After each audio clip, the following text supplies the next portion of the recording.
Good evening, ladies and gentlemen, and welcome back to Season 2 of the Community Spotlight, and I'm here once again with some folks from around the Sonic and Sega community. Joining me tonight, I have Jamie Disco Ponies Eggman and Tanner, the greatest Let's Player in the world, Bachnick. And they are here representing the Sonic Show. How you doing, guys? We're awesome. Fairly decent. Brilliant. But Sonic Show's been around for over 5 years now, and most of you may remember that I sat down and did a text-based interview with them when the Community Spotlight was back on Sonic Rex. And we thought it'd be nice to go back and talk to Jamie and Tanner about the Sonic Show, so you could actually hear this in an audio thing and enjoy it a little bit more. How exciting. Chills. But let's start from the beginning. Where exactly did... Yeah, a long time ago in a house far, far away. Yeah. Totally. It all started in a house. It was, well... It could start in a cardboard box, but I don't think you'd get very good internet there. No. It's... Oh, God. It was... How many years ago was it? I think back in... 7 years ago. People may have remembered a show called Sega Sonic TV, and they were on the Sonic Stadium, and they had a video series of Sonic relatedness, and they had released some episodes, and they were done by someone known as Fast Feet or Graham to others, now of Sega Media. And to be very blunt, I thought the show they were producing was quite crap. And I remember very clearly posting on the Sonic Stadium forum, being a bit of a twat, and basically saying, this is rubbish, I could do so much better. And someone posted in reply saying, well, if you think you can do so much better, why don't you? So I did. And I was like, fine. And it was around the time when Sonic the Hedgehog 2006 came out that I did the first episode. And it sort of rolled on from there. It's weird to think how long ago that was. That was like 7 years ago, wasn't it? Well, 2006 would have been 6 years ago now. Yeah, so it's quite scary. And then it rolled on from there. Like I said, it started off as a podcast or video cast, and it was gaining interest in stuff. And then by about the second episode, I was picked up and taken to Sonic Cage Dome. Does anyone remember Sonic Cage Dome? I remember Sonic Cage Dome. There you go, yay. The name rings a bit of a bell. There you go. You're too young, Tanner. You're 12. Yeah, I know. And went there. We did a whole season there. And then it was after doing 10 episodes of season 1 that Sven, aka Dreadnoughts, came up to me and said, would you like to do Sonic Stadium? And then I effectively replaced what was Sega Sonic TV for the Sonic Stadium. So really the fact that the whole show exists is all down to Graham, really. If he hadn't have done his to begin with, I would have not had the inspiration to do the same thing. So yeah. There you go. Now, obviously, the content and the channel itself has changed over time. More specifically because of a semi-recent incident as well. Yes. Oh, God. So, towards the end of the second season, we decided to change the format a lot. We used to do hour-long episodes. Yeah. And they were good, but I think the internet has moved in a different way, where people don't have the time or interest in spending an hour always necessarily to watch a whole video, or I'm struggling to create consistent content that could stretch that long. Right. So we turned it into like small bite-sized chunks, like a trailer for this and a comedy thing there. And that, it was almost like a whole rebirth. It's pretty much the Sonic Show as you see it now. But then unfortunately, about a year ago, some twat hacked my YouTube channel, which was not very nice. It was very mean. Very mean. Very mean. It's absolute dick. And they deleted everything. They deleted every video on the YouTube channel. basically changed and removed everything, and then someone I assume the same person then hacked the website as well, and filled it with lots of things of ladies' areas and stuff. I remember seeing that, yeah, and at that time I wasn't involved with the Sonic Show in any way, but I just thought, man, how mean can you be to just do that to someone? Like, why would you? It's obviously because I make crap videos. I don't know why. It was really mean of them, and I wasn't very happy about it. But it's odd because we started again. I had another channel already. Conveniently, I had the Sonic Show channel name anyway. Yeah. So I decided, well, I'll just start afresh from this, and it's just blown up. It's it's from that restart. It's just the rate of which it's grown is just Staggering. incredible. Yeah, I'm so thankful to everyone who subscribes and gets involved and takes part.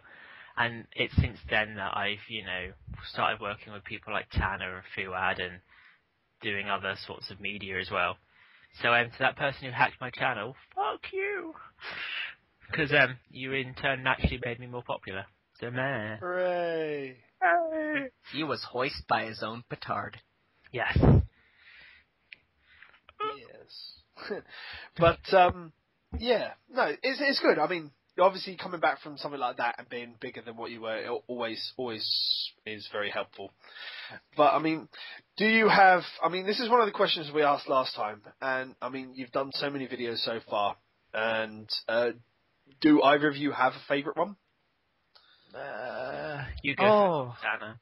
I feel, just in terms of, I can't really judge other, things, videos on it, but I really feel like my Sonic Advance playthrough, that one, since I came right off of my Sonic the Hedgehog 2 playthrough, which has grown to be pretty infamous on it for how much I suck at that game.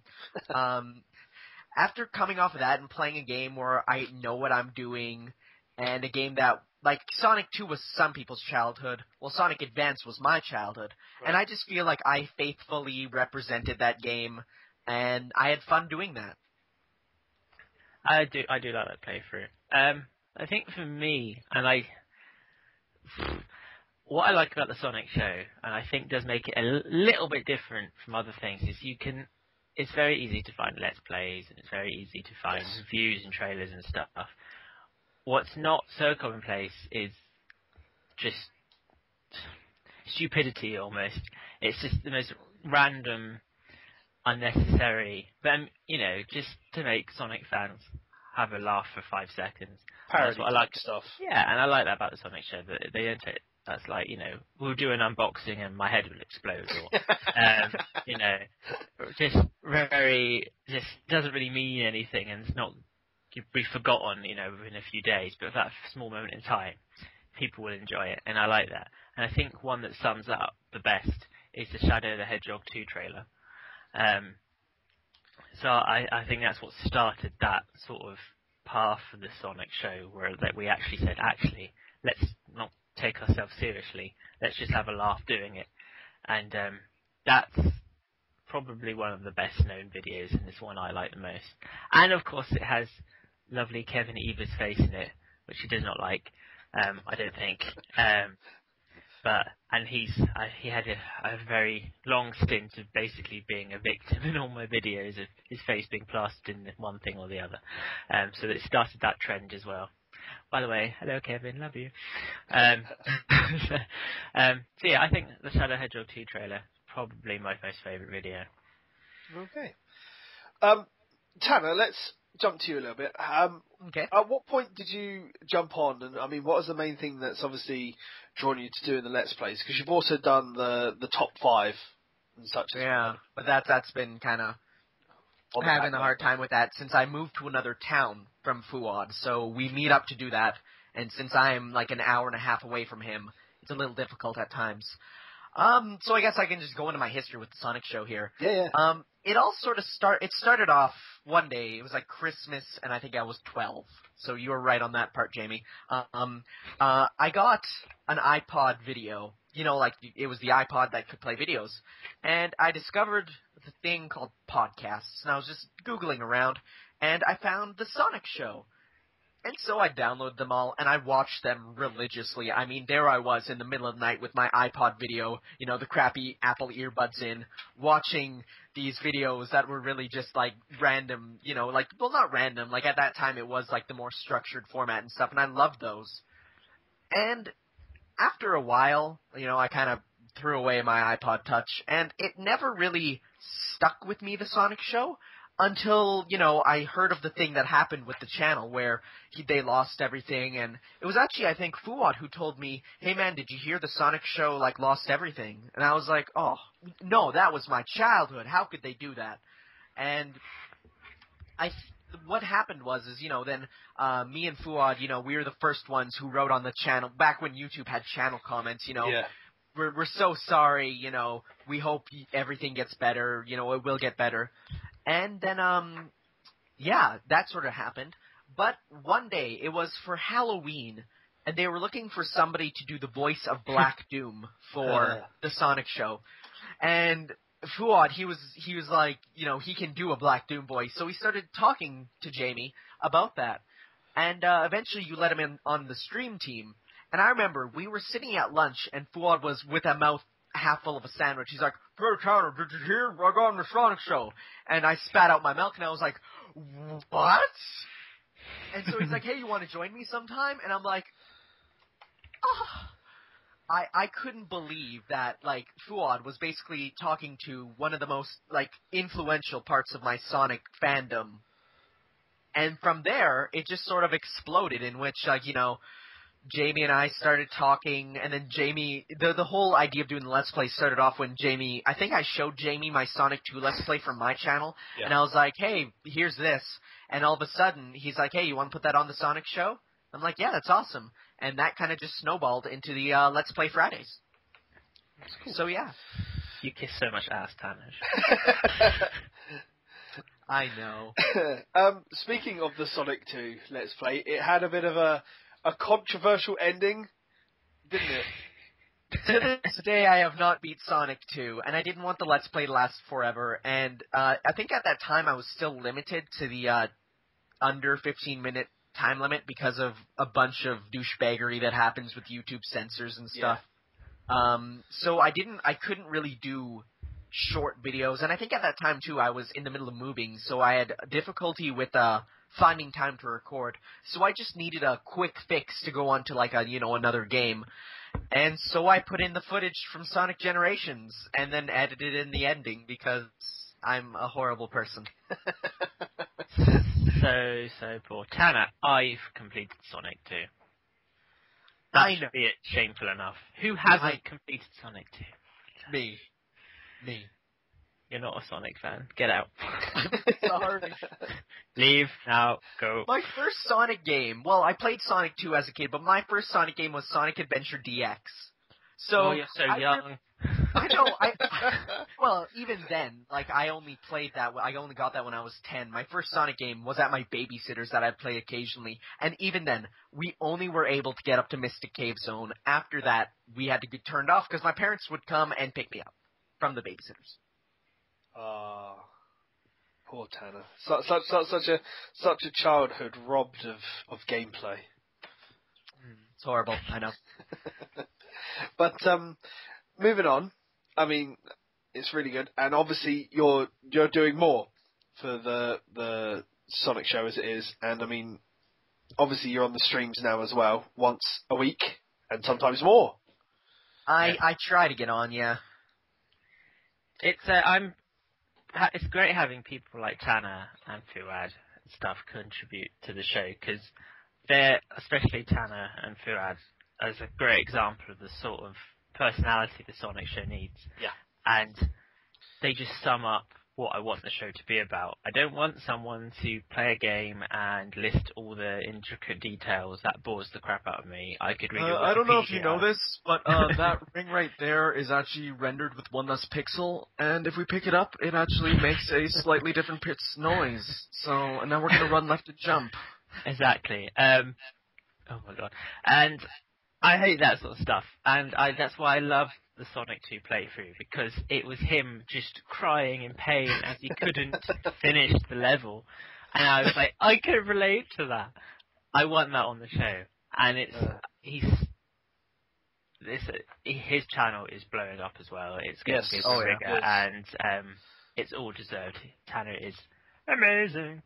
Oh, thanks, Jamie. Guys. They don't call him the greatest Let's Player in the world for no reason, do they? Now I think about it, I don't think anyone has actually ever called you that. No, I have been called that on multiple occasions, but it's usually by people who just find my video, think I'm funny for about 5 seconds, leave that comment, and leave. Cool. And now it's on a t-shirt. I don't know. I suppose we'll go back to another one of the questions we asked previously, Jay, and that's how did you come up with the original videos? Because obviously you've had, like you said, the Sonic the Hedgehog 2 trailer, you've had the many hats of T-Bird, and yes, I forgot about that. How do I come up with them? I have a lot of spare time. And, no, it's random. I think I'll be sitting and watching something.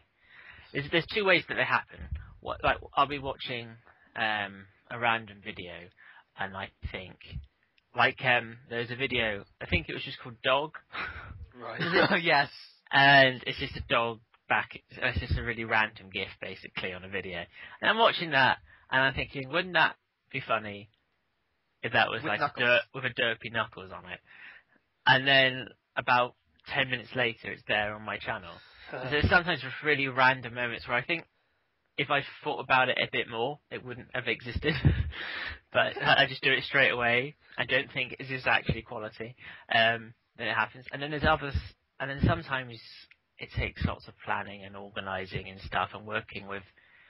I don't know if everyone realises the team of people behind the Sonic show is huge. Throughout the years, there have been so many people who have contributed. It's well above 30 people that are have done content or regularly done content for the show. I mean, there are people like Evil Doc, who did a series of cartoons for us. Rad Flick, also known as Slingland, did a series of things. So it's not just me. It's working with other people who have the same idea of just having a laugh, basically. So it's not just down to me. It's thanks to all those lovely people too. It's really just a case of sometimes I think Tanner will sometimes message me and go, I've had this really stupid idea, and then I'm like, that's amazing, let's do that. And there's literally no more thought than that. I think if we thought about it too much, then it wouldn't work. There's nothing more fun than just going onto Facebook, and the first thing Jay will see when he opens up Facebook is the little chat thing with me saying, hey, I got the best idea. Photoshop Sonic onto this. And that's it. Yes. And it's so simple. Like, someone said to me, one of my most recent videos is a review of Metal Sonic unboxing video. Yeah. And someone who isn't actually in the community, he's a friend of work who watches my video, and he mentioned how when I unboxed the Nendoroid, how I unintentionally took the wrapping off the packaging in quite a sexually suggestive way. Which was totally unintentional, and he said he could really see in my face. He said that should have just been your review, that your face then, to summarise how you felt about it all. And he's like, I said, well, I've just received, and I was going on about this Metal Sonic figure and how amazing it was.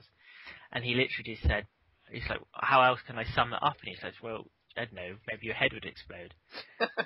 Day later, there it is on YouTube. It's like, there it is. How do you feel about Metal Sonic? So good, my head exploded. Simple as. There's no thought process into most of my stuff. That's fair enough. But as you said, I mean, for the content that goes on the channel, I mean, that's the sort of demographic you look at, and obviously it works because you've managed to obviously get your subscriber base back up to a good level, and it keeps growing. Yes, it's insane. Thanks to everyone who subscribes. You're all freaking amazing, all of you. Except the ones who subscribe to dislike my videos, you can get shoved. But the rest of you are amazing. At the end of the day, mate, there's still views. They've still got to view the channel to dislike it. Very true. Um, let's move on to Summer of Sonic. You've been there pretty much since the beginning. I've been there every year, yes. Every year. Have you had a favourite moment? Oh my goodness. I mean, if we go back to last year, I mean, this is what when I asked you the same question, you said, since I do get to live stream and film and pick up these moments that would otherwise be forgotten, Sven shouted during the Open Your Heart remix, who remembers the Bentley Jones bit? Nobody. Just makes me giggle. In terms of the day's events, I will forever love Kevin rocking out Jun to Live and Learn. That is a moment that will never happen again. That's true. The Sonic Show does do the live streaming for Summer of Sonic, which I'm very proud of. And it's very weird because I will pretty much miss out on everything that happens. Like, I won't have those odd moments that you see on stage or stuff. But then I see this whole other side to it that no one else who's there really picks up on. And I do like that. Last year, we had this really random thing about this bloke whose name I forget, this old guy who was just in front of the merch table all day, right in front of the camera. And this whole meme started trending around that, and of course nobody who's there would have known about it. But I think this year was pretty awesome, but I don't think anything will beat Kevin singing. As much as he would hate to admit that. Yes, I know it's not a moment of his timeline that he wants to dwell on, but it was amazing. It's like how many Sonic fans can say they've done that? Exactly. None. And can he sing? No. Can he fuck? But does it matter? No. That just makes it more beautiful to me.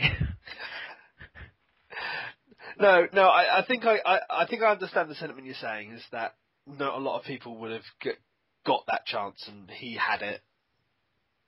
Regardless of what he thinks of the actual outcome, it was a good thing to have. But yeah, that's cool. Do you have anything lined up? I mean, is there any more coming? I mean, obviously, Let's Play Fridays is a continuous thing. It's going to be for a long time, yeah. Yes, Let's Play Fridays will go on. While Tanner lives and breathes, there will be a Let's Play video. Once the sun has burned out, there is no humanity left. There will be Let's Play Fridays. Yes, and we shall ignore the numerous times they've come out on Saturdays. And we've not attempted to change the name or anything. At the moment, we've got Let's Play Fridays going on. We've now got the live stream happening. The live stream Sonic Show Live will be coming to an end soon. Not forever, just take a break. And we're looking into doing a radio show on Sega Sonic Radio, which would be cool. And I will destroy all your other presenters. I'm sure I won't. They have other presenters other than Turbo? True. That will change. I have confidence. Tanner is doing a new sort of twist on Let's Plays, which looks really exciting and interesting. Ooh. And I think editing it is a bitch, but it is fun. I think the end result's going to be well worth it. Shan't dwell on that, but very exciting. I think at the moment we'll just continue making random, strange pieces of crap. I know I want to do more of the top fives, or favorite things, depending on how you look at it. And I just have to find the time to go, take a bus into, out of my town to another town and all that jazz. The other thing I want to see the Sonic Show doing more in the future is getting more and more involved with its audience. Yeah. And because there's always, throughout these last 6 years, I've always been getting people emailing me saying, I'd love to do this for the show and stuff. And I think now's a time where I can finally say, actually give these people an opportunity to be heard or viewed or whatever. And see, because there are so many talented people out there. And I think now that I've got a stage where I have the audience that I do, that the community should be about supporting each other. And I like to think I did with Tanner was help him get more people aware of what he does, and do the same for other people as well. Because when I started, obviously no one knew who I was, no one knew what I did. And for instance, Sonic Rex was amazing in the way it supported and promoted me, Kevin still is, so behind the Sonic show. And right at the start, like in every Radio Redux, he'd be like, "They've got a new episode out, you should check it out." And if he hadn't have done that, I don't think I'd have grown the way I did. So I think now it's my turn to pass it on to the new people who are starting. Because otherwise the community dies. And that would be absolute. So, what would be the best way for people to get in touch with you? If they go to ss.sonicstadium.org, there is a contact button. And they can click that and message me. I'm not great at replying straight away because it gets sent off to like a email company in South Asia or something. No, it doesn't. But it sits in an email box. That's just your excuse, yeah. Yes. And then they post it back to me. And then I will eventually reply. But if people do have stuff they want to do towards the show, please contact me through that. But please, if you're going to do that, show me an example of what you're going to do. If you just send me a message saying, "I'd like to do a review for you," I'm not going to say sure. Just do what the fuck you want. Show me examples. Show me how awesome you are. Show the man what you can do, then he'll look at helping you out. Yes. Basically. And Sonic recolors do not count. Unless you're Egge the Hedgehog. Oh, yes. Greatest fan character of all time. Well. No, he is. He's probably almost a little bit better than the canon characters, I would argue. I rank him above Marine the Raccoon, personally. I think Big the Cat's rated above Marine the Raccoon. I rate Evil the Hedgehog possibly just above Tails, so he should be Sonic's true sidekick, I think. Going out there with his gun to protect the Chaos Emeralds because his mum shot him or something. I can't remember the backstory. Because there's even an Evil the Hedgehog fan game. I have it on my computer. It's glorious. So, but no, I think that's a good point to wrap up. Yes. Because we've gone through everything. Unless there's anything specific that you guys want to talk about before we wrap this up. I just say for anyone who's ever watched the Sonic show or people who have just heard of the Sonic show in this very video, we'll continue what we're doing. We love what we do. We have a team of people who love Sonic the Hedgehog, and if you subscribe to us or have subscribed to us, we are so appreciative because it's down to the fact that you people tune in and you people talk to us. It's the motivation we have to keep going. When you tweet us stupid things on Twitter or Facebook message us on our Facebook page, it's that feedback that makes us strive on. So thank you to all of you. You're all freaking amazing. And buy a t-shirt. Oh, so freaking amazing. Tanner, you got anything you want to add? What Jay said. Awesome. Fucking lazy, Tanner. Awesome. No, in all honesty, I really do. I want to say, number one, thank you, Jay, for letting me on this. You know, it's really changed my entire everything. You know, I feel special, but not in a, you know, I need attention sort of way, but special in just it's given me really a point to strive to do my best, you know. Oh, we're all best friends. Best friends. But yes, let's wrap that up. I want to say massive thanks to both Jamie and Tanner for joining me for this. It's been fantastic having them on, as always when I talk to those guys. Yeah. I don't know what that was. I have no idea what that noise was. It's the sound of excitement, is what it was. Yes, it was. But yep, that's it. So it's going to be goodbye from me and goodbye from my lovely, lovely co-host for this week. Ta-ta. TTFN. Ta-ta for now. Ta-ta for now. Bye. Bye. And we'll catch you next time on the Community Spotlight. Good night, folks.